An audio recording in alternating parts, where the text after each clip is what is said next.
broadcasting from across the North American continent of the Terran Empire, bringing you our unpopular Star Trek opinions since 2020. This is Code 47.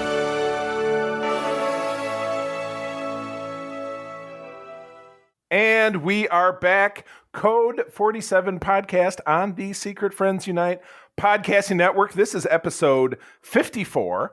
And this is going to be marginally bittersweet. Rich is leaving me, at least for the short term. He's going on vacation. Yeah. So hello, Rich. How are you? How's it going? I'm good. I'm ready for vacation. We got 5 days before we leave. And man, it has been just work. I've got 2 podcasts of my own, and I'm trying to get them covered while we're gone so we don't miss a week. And yeah, Charlie, you helped me on one of them. You helped me on a couple of them, actually. Yeah. And I know we have another one coming on down the road once you're back. And Forever Purge, your favorite movie of the summer. Yes, right? Exactly. And then Rich is actually going to be moving off on his own and leaving me, which he and I talked about it several weeks ago. He's going to be moving on to kind of some of his own projects, and I'm going to be talking to another individual or individuals, depending on how things shake out, to have a more permanent co-host. Rich will be potentially coming back after his vacation to cover if that has not materialized. We did discuss that. Yep. But Rich will also be returning to us here on the show to cover occasional special episodes where we are talking about Trek comics, because that's something that we both employ. Like we're looking to welcoming back the Tipton brothers, or at least a Tipton brother, as I've maintained a relationship with Scott Tipton, to talk about the Mirror War comics. We read a 0 issue.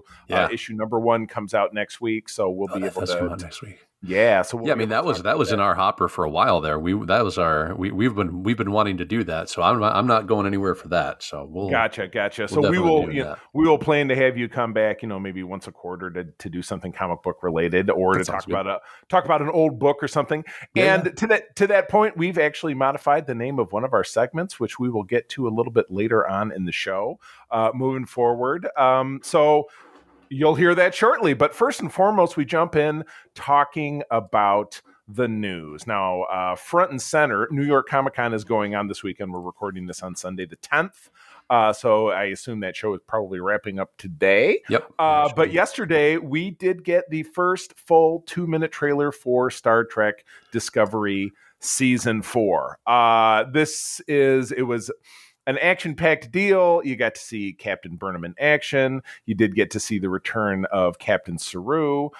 You've got some controversial images, including a 32nd century Ferengi, which people are kind of losing their minds about, to whatever regard. But yeah, I mean, this was action-packed. It seems that the central theme has to do with something very Star Trek-y, which is a dangerous anomaly. Q Todd Extra, Q Todd Extra coming in and talking about space anomalies. But regardless, I'm very excited about the return of the show, which has been off. Shows don't really follow the 3-month hiatus where you have a September to May schedule, and then they're back again in September. It's usually once a year. Yeah. Or I'm trying to figure out. Did this show was on earlier this year? So I guess I'm mistaken. It was ended in February, or did it start? Right. Oh my gosh! I'm trying to remember. Did we have Picard earlier this year and then Discovery? I would have to go back and check the calendar. Yeah. I don't remember.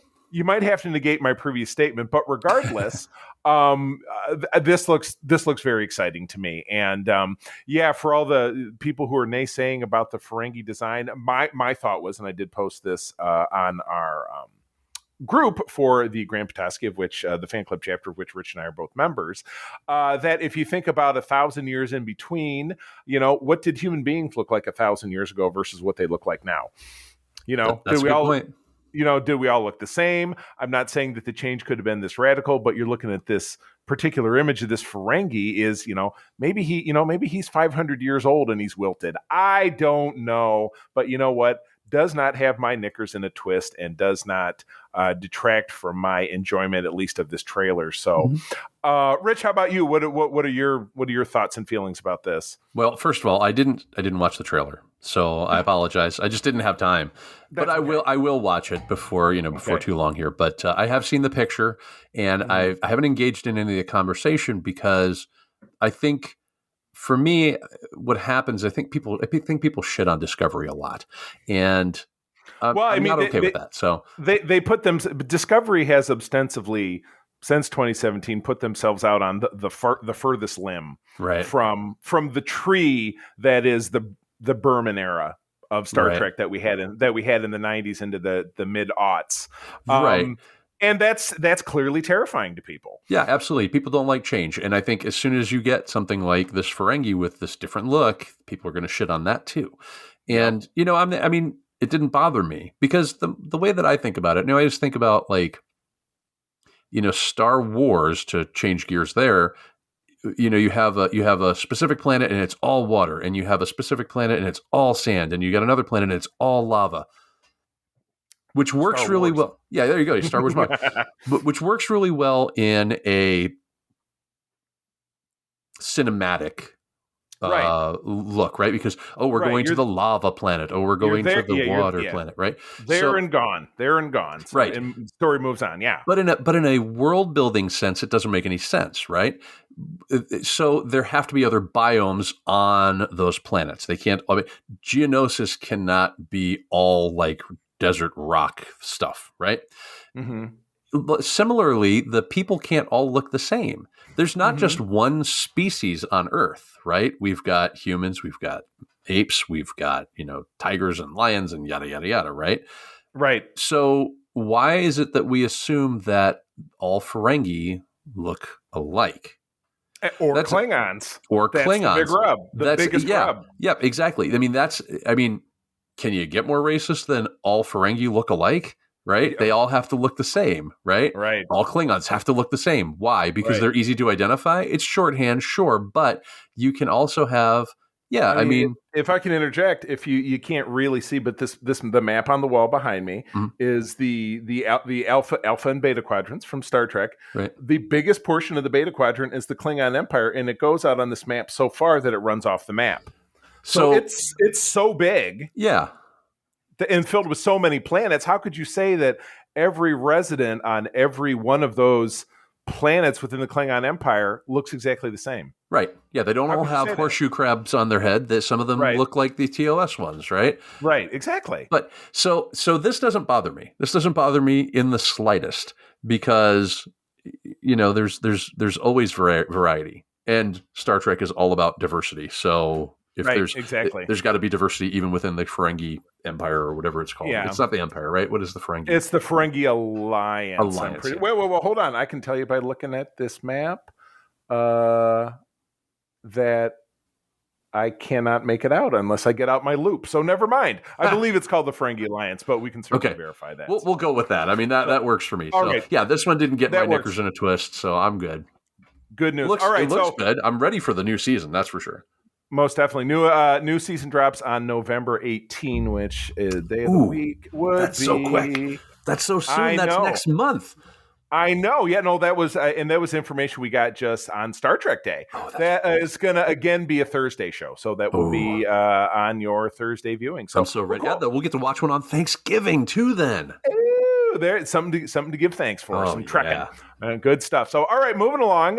We have news broke last week that Captain Kirk himself, William Shatner, is jumping on an honest to God rocket into space through who's the rich jerk who's sending him up there? I think it's Bezos. Bezos, yeah, Jeff Bezos. Yeah. So Bezos is sending him into orbit, and again, Shatner is 89 years old. He's 90. Born in 90. Okay, yeah. So he was born in the 30s. Yes. Yeah, no, wait, no, he will be 90 when he makes the trip, I guess. So gotcha. It's okay. Next year. So yeah. It's next year. Okay, yeah, because he was born in 1932, I think. So there we go. So he is. He has a reaction that is not uncommon to, I think, Rich, and I don't want to speak for you, but maybe I'll just have a guess. If you found out you were going into space, I think I would be a little bit freaked out. And he's coming right out and saying it. And again, with his advanced age, assuming that he's with us by then, because 90 is, 90 is up there. I misspoke. They're actually going on the 12th. They're going on the 12th of this month. So they're going next week or this week. What the hell day is it? What day is it today? It's Sunday the 10th. Yeah, they're going 2 days from now. Oh my! So he is wherever he is, and he's getting ready, and he's got his fancy spacesuit. But yeah, Shatner it was quoted as saying, "I'm terrified. I'm Captain Kirk, and I'm terrified. I'm not really terrified. Yes, I am. Oh my God, he's that sounds like him. It comes and goes like a summer cold. I'm planning on putting my nose against the window while in space. My only hope is that I won't see someone looking back." You know what? I applaud him for his honesty, I think. Yeah.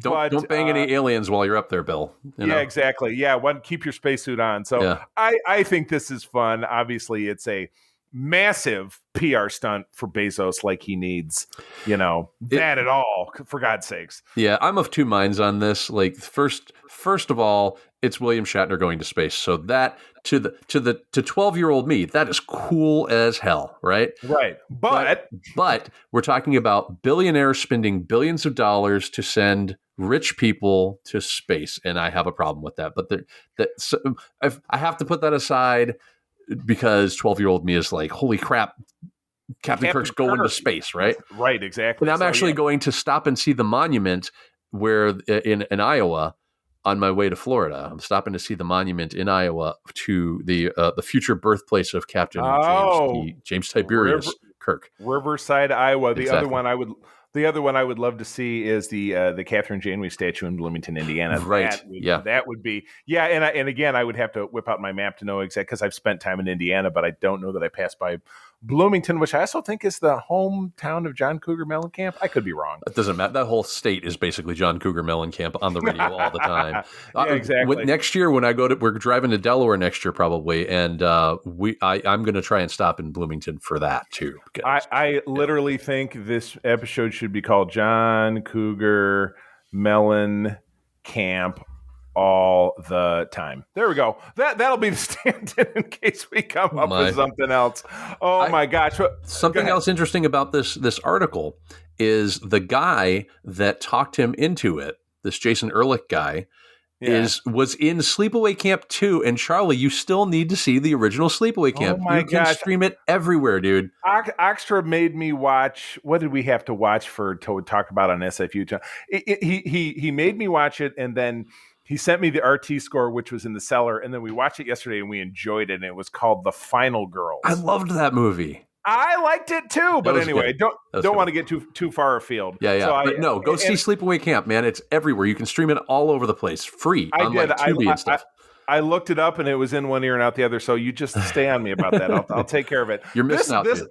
This last one really fires me up because for many, many years in Ticonderoga, New York, which is in New York State somewhere, everybody thinks of New York and you think of New York City. The city, yeah. And then there's miles and miles of stuff that looks exactly like Minnesota or Michigan. It's just, so farmland, that's where I'm going to assume Ticonderoga is like, near Schenectady or something. I have no idea. I'd have to look it up. Schenectady. Yeah. But regardless, they have for several years had a complete, faithful, accurate set creation of the bridge of the Constitution class 1701 USS Enterprise. Very cool, very exciting. But again, between you and I, Rich, you're the big TOS fan. I am like, I love the movies and I love I love the movie sets. Like, sure. I would flip out if somebody built that Enterprise bridge. I'd be totally fired up to, finally get a monster maroon uniform and sit in that captain's chair. Yeah. But news comes out, and this article is from about a week ago, that the good folks at Ticonderoga are embarking on building a faithful recreation of the bridge of the Enterprise D from Star Trek: The Next Generation. I must see this. I have, as a costumer, I have many, many uniforms that would be era appropriate to sit on the bridge of the 1701D, because again, that's a design that went through several iterations of uniforms, you know what I mean? So I could wear, my TOS, my TNG Classic, or the 2-piece, or the DS9, or the this or the that. So it would be a dream of mine. Yeah. To, number one, find Ticonderoga, which will help me because I can do it through Google. I found it for you, bud. I found it. Oh, okay. Hit me. It is north of Schenectady and Albany. Right. Oh my God. I can't believe it. I threw out Schenectady just off the top of my head. I don't even know. I know where Albany is. It is practically, it's literally a handful of miles from the Vermont state line. So it's north and east. Northeastern New York State. Gotcha. And when you say Albany, Rich, as a Simpsons guy, what else does that make you think of? Boy, you're putting me on the spot. I don't know. What am I supposed to think of? Do you remember was it 22 short films about Springfield? And yes. Okay, and yeah. it was Skinner, and then he invited Super Nintendo Chalmers over to his house, and he set a fire, and he said something about steamed hams. Yeah. And he said, well, I'm from Albany, and I've never heard of steamed hams. Well, it's more of a... you know what? I feel like I've screwed it up. He says it's more of a. It wasn't Skinner. It was more of a. Oh, I'm from Rochester. I never heard of that. Where it's more of an Albany expression. Okay. So okay, just now found a better name for the episode. It's more of an Albany expression. Okay. It's more of an Albany expression. But regardless, I'm fired up about this. So this will be a future road tripping. For me and potentially for others in our club, if we can get organized, that would be super fun. So let me ask you this then: is there a connection between Ticonderoga and Star Trek: The Next Generation? Is there a reason that this is there? To me, I would simply guess, and I don't know if this article illuminates it any differently, I would simply feel that they're doing this to make it complementary to the set they already have. Well, yeah, but I mean, like, what's the draw there for Star Trek and Star Trek sets? I don't know. I don't. That is a research question. That here we go. Crawley, who I assume is the guy who runs it, and his team launched Replicate Original set in 2016. Though it's been a long-standing passion of his since 1997. So it sounds like it's potentially just a super fan who has always wanted to do this. Okay. Since then, there have been several iterations of the set in various locales, including his grandfather's barn and a car dealership. So it just really sounds like he's a mega fan who is potentially a construction geek and likes to build things. And right. I didn't know if it was like the guy that created the Galaxy class was from Ticonderoga, New York, and that's why. Because I mean, the Bloomington, Indiana statue for Janeway, there's a reason for that. There's a reason for the Riverside, Iowa. I see what you're saying. That is there an in-universe explanation? Yeah. One thing, and again, digging deep in the Trek Sherpa's brain here. Jonathan Archer, captain of the NX-01, right, said that he grew up in upstate New York. Okay. Hey, that's not a bad tie. There's an in-universe. They don't name a town, right. But in headcanon, Rich, why don't we just say he grew up in Ticonderoga? I'm all about headcanon. Anybody that listens to my show knows that. Oh, yes. Well, I hope everybody listens to your stuff, Rich. Me too. I'm going to let you do a plug at the end as you are taking a hiatus so that people will tune into all the episodes that you've recorded for while you're gone. Love it. Well, good. So that is the end of the news. So now it's time to jump into talking, as we have very briefly this season, about Lower Decks. So we have hit episode 9.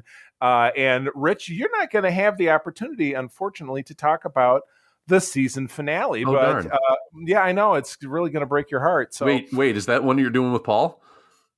It is not. No, when I was going to say Paul, who is Rich's co-host on one of his great shows, is actually going to be on for the next month. But we are doing kind of an abrogation. We're changing things around. Okay. That we're going to be doing something brand spanking new. I kind of don't want to spoil it because I really do. No, don't spoil it. Don't spoil it. I want people who are subscribed to this feed to just come on back and see the new thing that Paul came up with on his own. And unfortunately, I micro used one of the expressions a minute ago, but I'm not going to repeat it. But I know I really look forward to that. But no, when I was talking to Paul, he's like, yeah, I guess I would watch Lower Decks, but Scuttlebutt says that it's not great. I assume he's been talking to you or listening to our show. That or he listens to the show. Yeah, exactly. Yeah. So, and I said, you know what, instead of just beating a dead horse and making you watch this season, which Rich and I have not liked it almost at all. Wait, hold on. You're gonna let the new guy off the hook for Lower Decks, but I've had to suffer through like a season and a half of this.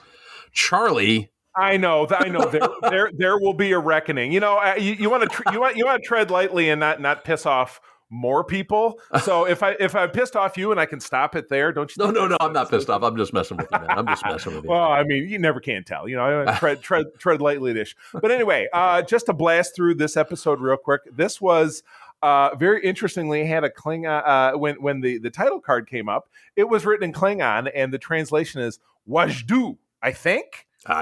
You know what? We needed Erin for this one. She's moved on, but she would have been perfect for that. She can do a good Klingon. So well, I will have to send her a note because we're talking a little bit later on today about some regional stuff. There you go. But regardless, this episode, let's see, their spoiler-free review simply says that basically we are seeing a storyline attacked kind of in three different ways. From seeing on the Cerritos, as we always do, they're on a 12-hour warp, which means they have some downtime. So you see the characters, trying to do recreational activities, but connecting with senior officers, always trying to kind of be bootlickers, which I don't necessarily think, it's kind of worn out at this point. Yeah, because we've seen a lot of it this season. But you're also seeing kind of breaking in a new character on a Vulcan non-Starfleet vessel, which I think is kind of cool. It's kind of cool that they revisit the fact that these other member worlds do still have their own, I won't say space military, but their own space force, as it were, space force. So that's kind of fun. And then similarly on a Klingon vessel, and connective tissue-wise, the Klingon vessel storyline kind of plays back into the Pakled storyline because you end up seeing a little bit of, I know you're kind of rolling your eyes. I don't even have the screen up, but because I'm looking off into the distance, but I can feel you rolling your eyes. And I understand and respect that. Jeez. I got you. I know, it's just the Pakleds were literally in one episode of TNG and it was early on and it was just like, oh my gosh. And then so the third piece is on a Klingon ship, and again, I guess we're keeping it spoiler free at this point, but we'll bap a little bit, but still not awesome, but massive improvement from what we had. Nobody shows their asshole to anybody, so I mean that's perfect, right? I mean, if I could make Nobody Shows Their Asshole the title of this episode, I would switch it up that way, but I am trying to keep it. I am trying to keep it on the straight and narrow a little bit. Make it Nobody Shows Their A-hole. I will do that right now. And while I'm doing that, you keep talking. Okay. Well, so anyway, your thoughts. Okay. So the one thing that I got out of this episode, now what I've been trying to do is trying to find, because the comedy's not clicking for me, right? Because I don't think Family Guy in space is funny.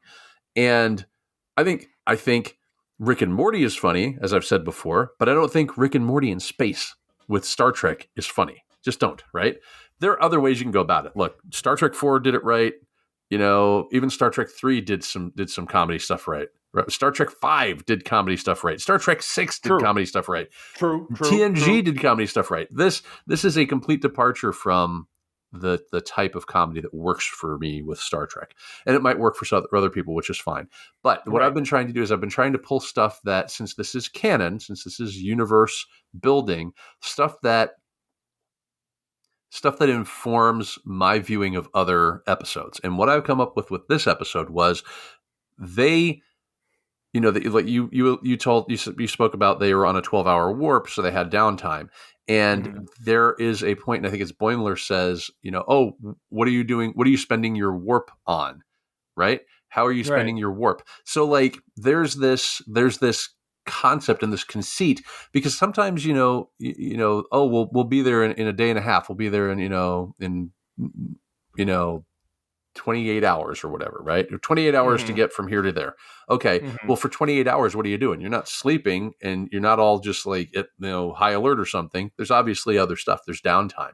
So there's room there for me to fill the gaps in my head as, Enterprise D is warping from, to Wolf 359 or whatever. You know what I mean? Like, well, what are they doing, right? In the meantime. So I like that. I liked that bit because that gave me a nugget to work with, something to chew on. The rest of this was, seeing Klingon lower decks and Romulan lower decks and eventually Borg lower decks. Now, I will say that April and I had a belly laugh at that. We found that funny. The Borg one? The Borg one. If and so much that was it. Yeah. Yeah, the Borg one, I thought, oh God, what are they going to do with this? And then, of course, it's literally nothing. They're just sitting Right. there. Right. So that was okay. That was fine, and it was the end credits. So that is fine, right? This Right, showing agreed. your butthole to people is not funny to me. I mean, at least not like if Rick Sanchez is showing his butthole to somebody, that's something completely different. I expect that from Rick Sanchez. I don't expect that Right. from So Star Trek officer, Starfleet officers. a lot of your disconcertion has to do with expectations subverted, but not in a way that you find enjoyable. Right. I mean, because Discovery and Picard both subverted my expectations, but they did it in a way that bettered the franchise. And this doesn't better this doesn't better the franchise. This is just frenetic references to Star Trek stuff. And buttholes. Yeah, and dick and fart jokes. I mean, dick and fart jokes are not a bad thing. I love Kevin Smith movies. He's all about dick and fart jokes.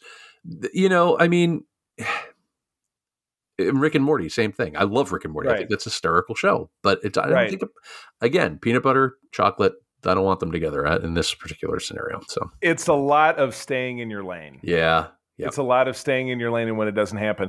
I will remark, and April said this time and again, I love, and again, I'm somebody who is, I won't say I'm a fitness buff, but I do like to exercise.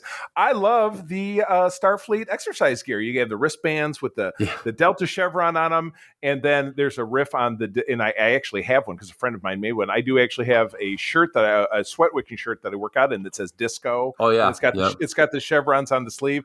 The captain is wearing a Rito shirt. Ritos, and then you see Mariners wearing the kind of the old school like Rocky boxing shorts that have the chevron on them. So I really dig it. So yeah, I look forward to that merch in the merch store, and I will buy it. Sure, yeah, because I think that's super cool. So yeah, I gotta get a disco shirt. Actually, I need one of those. One of those, yeah. They do have them in the regular Star Trek store. So you can definitely scare that up. So Absolutely. well, that means that we're kind of leaving Lower Decks behind, because I don't necessarily feel like we're going to touch that at the very least until you get back, Rich. And I'll kind of leave that up to you. And again, Paul is going to be with me side by side over the next 4 episodes, and kind of embracing a new format of the show. And then we will inform on kind of what the show looks like when we get back. And Rich, you'll probably pop in for maybe 1 or 2 more, and then you're going to be off to your own destiny, which I have much appreciation for. I think that the plans which you've talked to me about are pretty awesome. And again, if you are in a point where you want to talk about them at the end of the show, you're more than welcome. So yeah, we're not quite ready to reveal what's going on yet, but we will be soon. Yeah, we'll be soon. Well, you can certainly talk about what you've already got. Yeah. So anyway, let's bring the show to the final segment of the show. And again, Rich and I were talking in the pre-roll, and we've decided to retitle this segment as we move beyond just talking about episodes that have different social relevance and this and that. And what we've done, and you've seen in the last 2 episodes, is that Rich has a particular blind spot when it comes to Star Trek, that is Deep Space Nine, by his own admission. I'm not just making this up. No, absolutely. Deep Space Nine and Enterprise. Yep. He's seen a handful of episodes. A lot of the ones he's seen have been because of his involvement with this program. Mm-hmm. But moving forward into the future, as opposed to just putting ourselves in the social relevance, kind of spot, we want to make this a little bit more inclusive, to not only move beyond episodes, but we'll potentially talk about a comic or something else. So segment 3, formerly known as Infinite Diversity, will henceforth, I feel like I'm talking like the Emperor, it will henceforth be the Galactic Empire. No, it won't. It will be called New Frontiers, which is based on, we kind of snagged that from a comic book that Rich and I talked about many episodes back, from the New Frontier series. Yeah, the Peter David novel series that became a comic miniseries, or 2 comic miniseries or something like that. Yeah. I think it was 2. But and that's something fun that you and I can come back and talk about. We could have one episode in the future where we talk about that first arc that was the 4 micro books. I would love to reread those.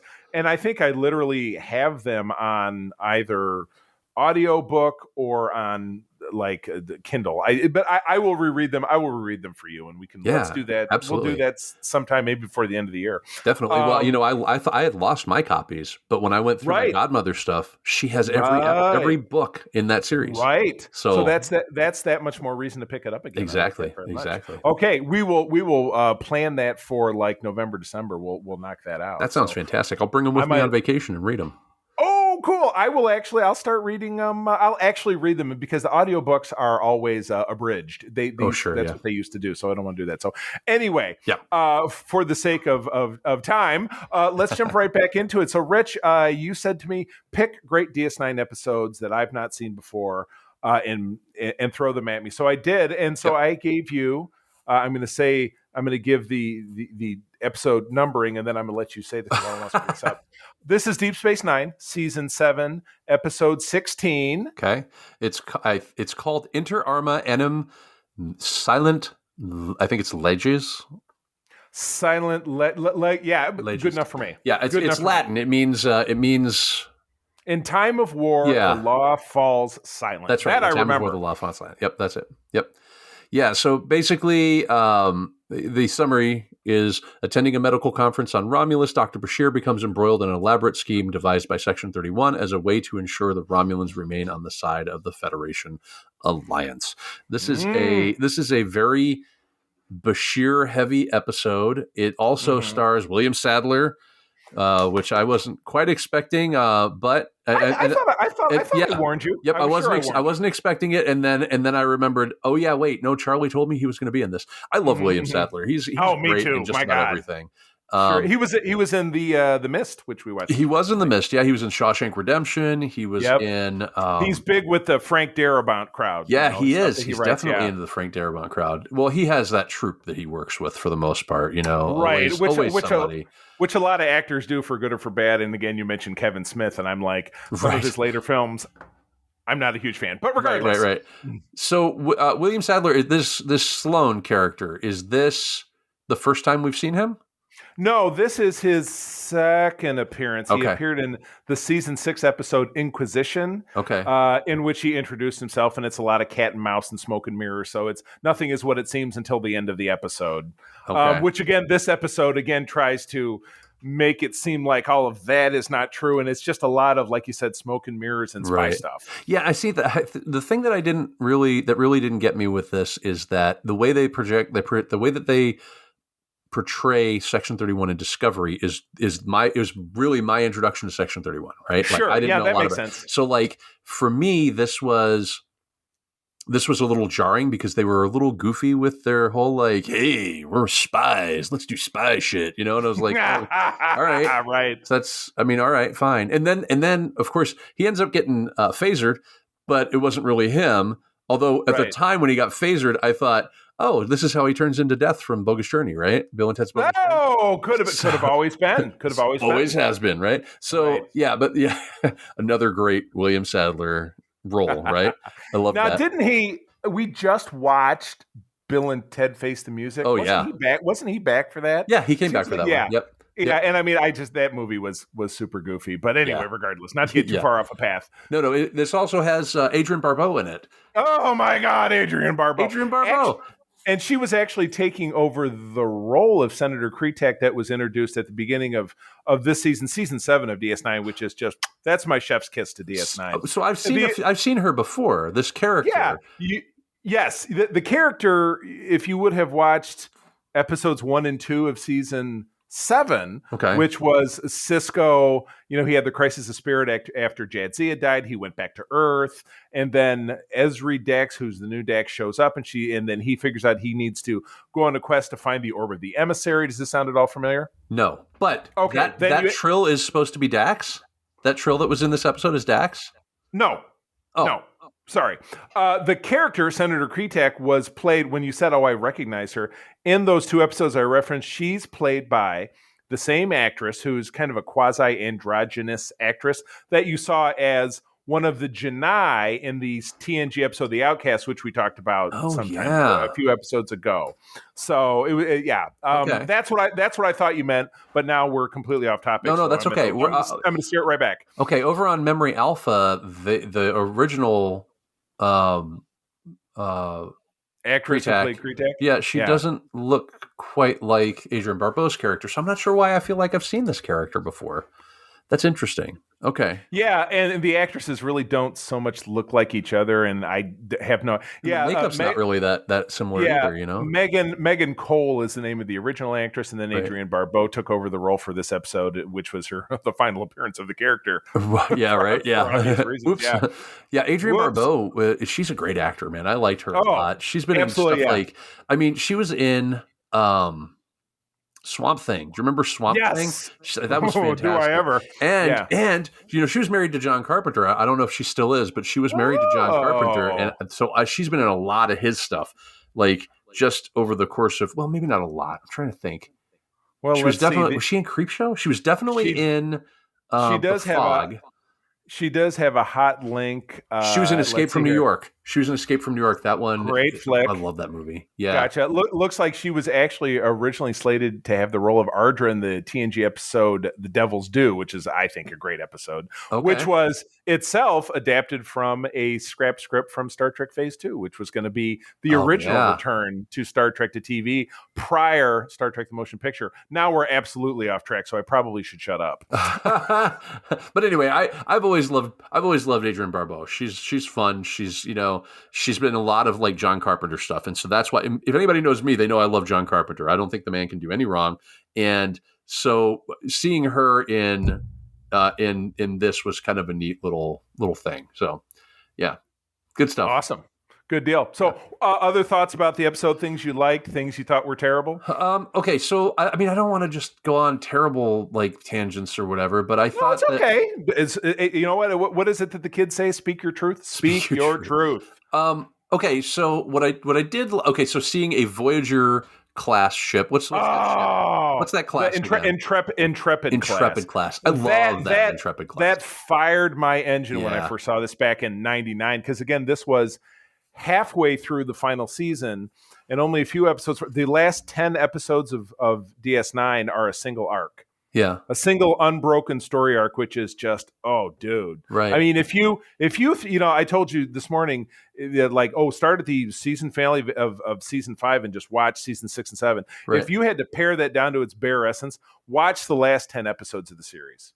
Okay. Really from this point, because this kind of gives you a good, like, the war's going on and there's this different stuff happening and the Romulans are blah, blah, blah. You could jump forward. I think it's, I can't remember the name of the episode. You could jump forward just a couple of episodes and you could knock out these 10. Hold on. I will find it while we're talking. Okay. But you could watch just these last 10 and it would really cement things for you. I'm saying. But anyway. Okay. Yeah. So did they use Voyager sets on the inside of that? I mean, Yeah. So I was saying it was 100% Voyager sets because we saw the observation lounge on the bridge, and then through the door you saw the bridge because I think Bashir came and went through the door. Yeah. Yep. I love deck 1 of the Intrepid class, and I've looked at and again it's somewhat apocryphal, but I've looked at a blueprint of it. You have the bridge, and you notice how over by the op station where Harry Kim stands. Yeah. There's a hallway that you see people pop out of. Well, that hallway follows down around to another turbo lift, but there's a couple of offices back there. There's a small mess hall. There's an airlock at the back. There's 2 or 3 escape pods. I mean, that's a cool deck 1. Yeah. That's not just like, here's the bridge and that's it. Right. Yeah. There's a bunch of fun stuff in the mix with it. Oh, okay. So if you jump forward just 2 episodes to episode 17 is called Penumbra. And it is the first in the arc of the final chapter, 9 episodes. Yeah, okay. If you look at the final, I will even send you the link. Oh, cool. Okay. That is if you just want to have something on while you're doing other stuff, just to give you kind of a primer, but go back and take a deeper dive at a later point. I would say that is what you want to do. There we go. There you go. Penumbra. Okay. All right. No, I think the other thing that really stuck with me was the Never Say Die commentary, which I think it's is it Kretak that says that's an odd expression, or something like Right, that. Or it's exactly. that's a Yeah. weird thing to say.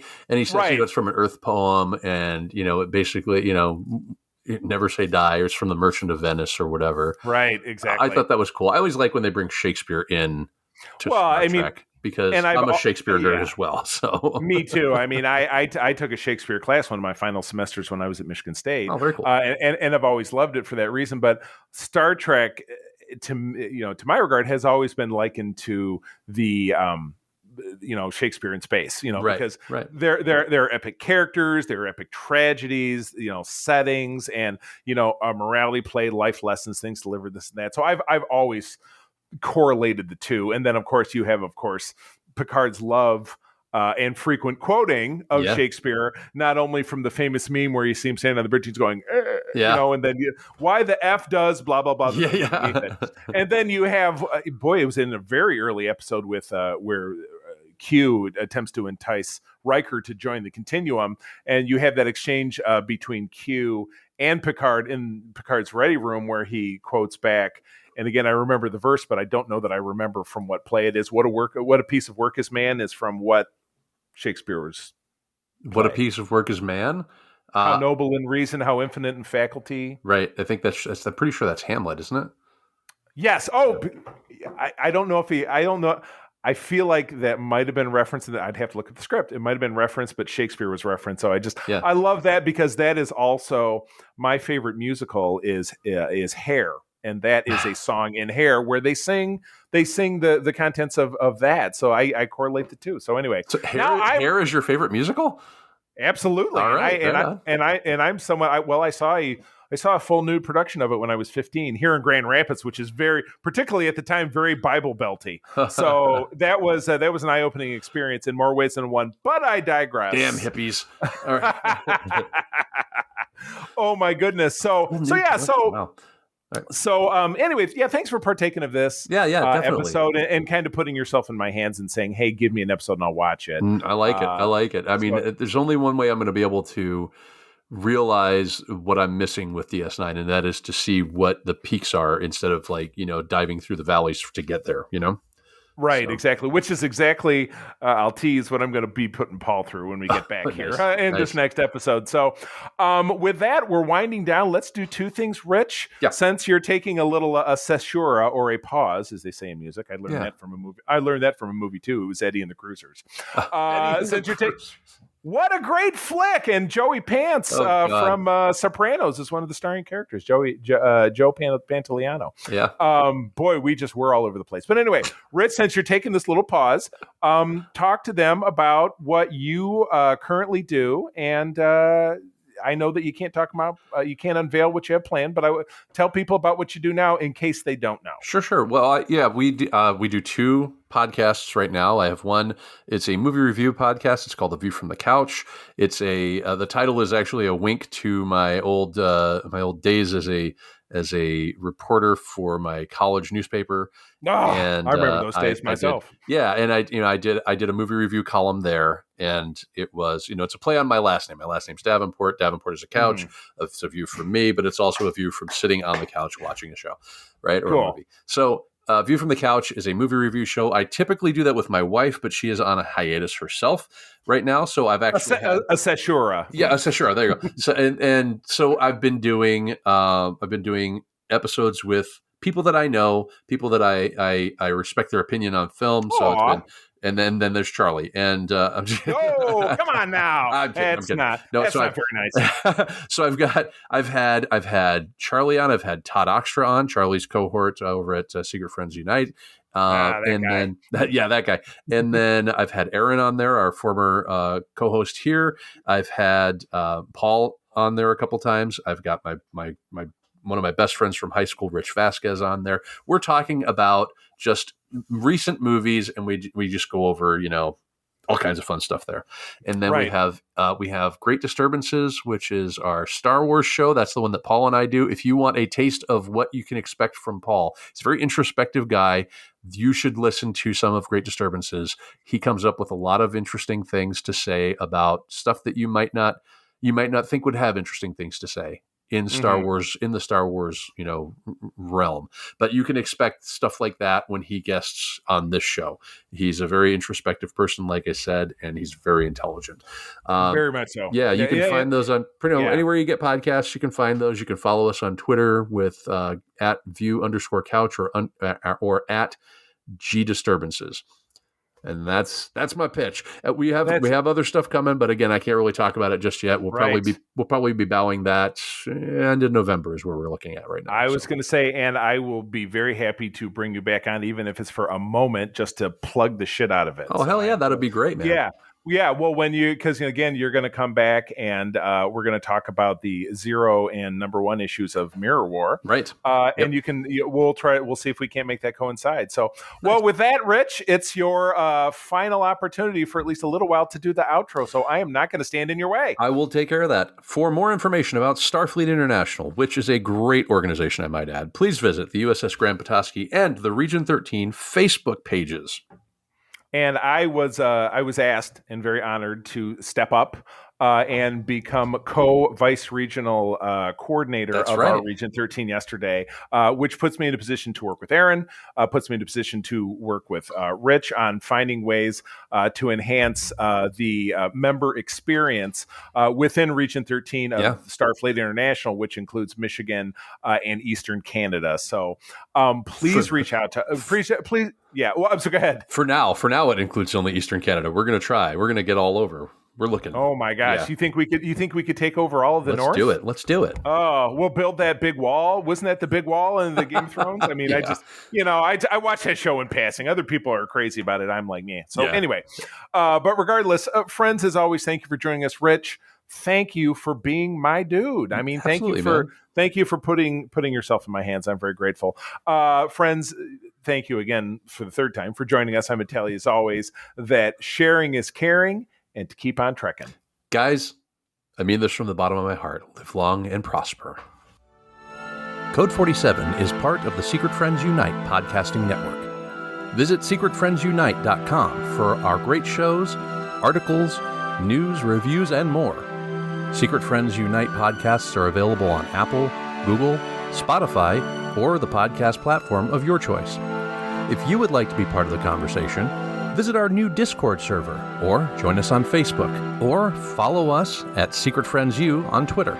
Please subscribe to Secret Friends on YouTube, and don't forget to visit our merch store at tpublic.com. Just search Secret Friends Unite. Thanks for listening.